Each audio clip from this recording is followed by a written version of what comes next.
Alright folks, here is some quick technical specs on the Glock Model 36 chambered in .45 automatic. This is a subcompact handgun offered from Glock Industries. This handgun is a single stack .45 automatic with a 6+1 capacity. That is 6 rounds in the single stack magazine plus 1 in the chamber for a total of 7 rounds. This particular handgun has an overall length of 6.7 inches. Overall height of 4.7 inches, a width of 1.1 inches, and the length between the sights are 6.1 inches. And that is the length between the rear sight and the front sight. Now the barrel length is 3.7 inches, and it does have the standard Glock rifling, which is an octagonal profile with a right hand twist. The empty weight of the Glock 36 without a magazine is right at 20 ounces. One fully loaded single stack magazine is 7 ounces. So you're looking right at 27 ounces total for a fully loaded Glock 36. And that can vary by a few ounces depending on the specific load of ammunition. The trigger pull averages right at 5.5 pounds for these models. You can expect a variance of about half a pound from one model to another. That's just due to the fact that this is a defensive trigger. It is not match grade, so there may be some inconsistencies in pull weight, but the inconsistencies are going to be so small the average shooter will not notice them anyway. Now the Glock 36 is a very streamlined Glock. It is a single stack.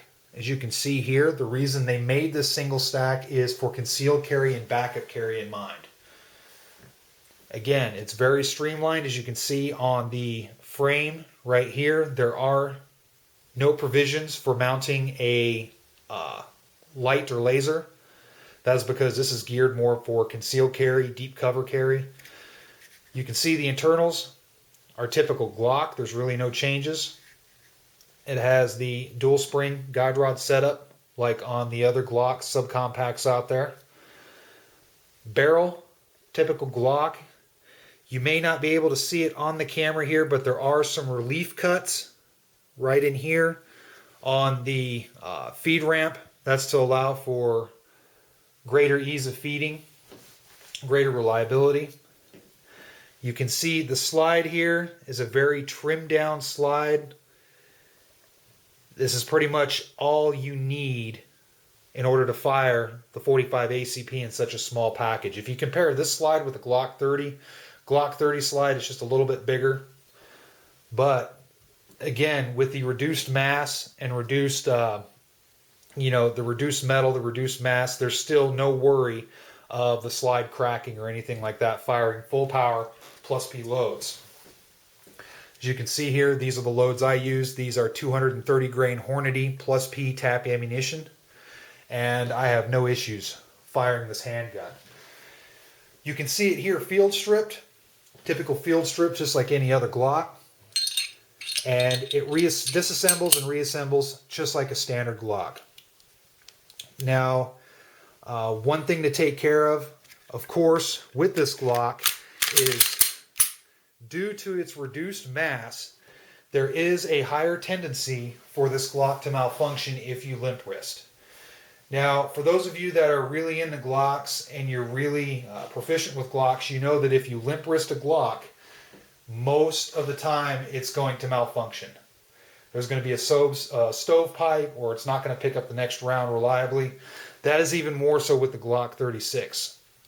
There just is not a lot of mass on the slide due to the fact that they cut out any unneeded metal and whatnot to make this as compact of a package as possible.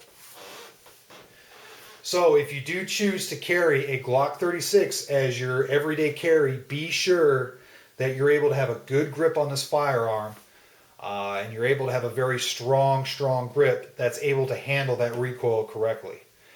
This is a fairly light recoiling firearm for its size, even shooting the 230 grain plus P ammunition. The recoil is not snappy at all. It's more of a push.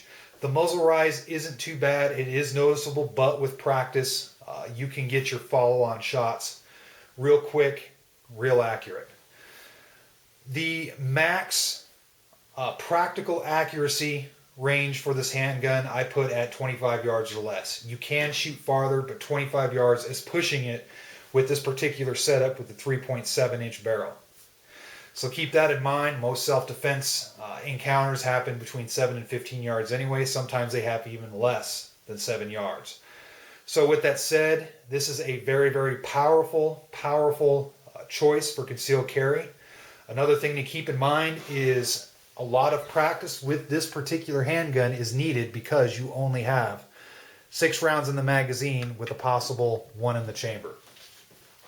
So this isn't like any of the other typical Glocks where you just have tons of bullets underneath that gun.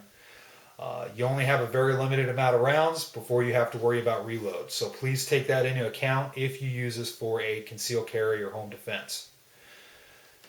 These aren't as popular on the market as a Glock 30 because the Glock 30 will interface a lot better with a Glock 21. They take the same magazines. But if you do find one of these, even though it holds less than the Glock 30, I encourage you to pick it up, feel it, give it a chance. I use this as my primary concealed carry weapon, and I tell you what, I love it. I wouldn't trade it for the world. It carries great. It's very slim. I use it in an inside the waistband holster.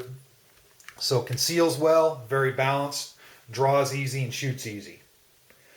So thank you for watching. Feel free to leave any questions or comments about this Glock, and I hope to put up some more range videos with this particular handgun.